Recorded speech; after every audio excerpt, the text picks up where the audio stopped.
Farmers. Yan. Yan. Nagtatanim siya ngayon ng talong. Yan. Alam mo mga ka-farmers. Yan. Yes, talong. Wheel. Yan.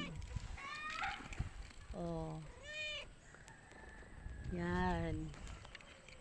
Ayan si Busing. Busy sa pagtatanim. Yan. Oh. Yan. Meals dyan. Ang dami na natanim ni Busing. Nasa 5 plots na siya. Tatlo pa lang. Ay, 3 pa lang pala. Bali sa isang plot niya ay may 39. 39 na pirasong talong. Yan. Yan ang sistema ng kanyang pagtatanim. Yan. Ang sipag ni Busing, oh, mga ka-farmers, oh. Tingnan nyo. Yan. Panahon niya ngayon ng pagtatanim ng talong. Yan, yung mga pilula. Yan, napakarami, oh. Mahigit 200 siya na talong.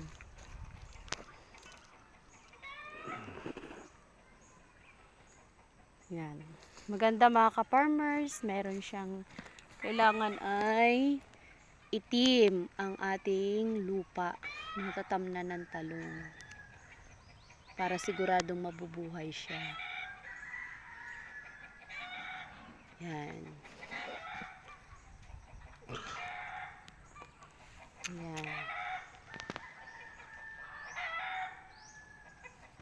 Ang ganda mga ka-farmers. Oh, buhay na buhay ang talong. Sakto, magandang panahon. Tamang-tama pa ang panahon ngayon. Makulimlim. Kalimlim siya. Kasama Hindi sa siya atin ang panahon. mainit. Kaya salamat sa Panginoon. Matatapos namin to. Ang pagtatanim namin sa hanggang maghapon. Yan. Kailangan lang alisin ang mga damo para hindi kumapit sa mga talong. Tsaka maganda ang isang plat kapag malinis ang pagtatamnan.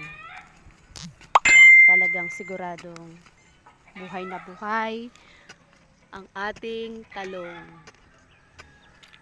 Hanggang dito lamang mga ka-farmers ang aming video na ito. Sana'y subaybayan nyo hanggang sa lumaki ang aming mga talong. Hanggang sa harvest itong mga talong na to. Maraming salamat po.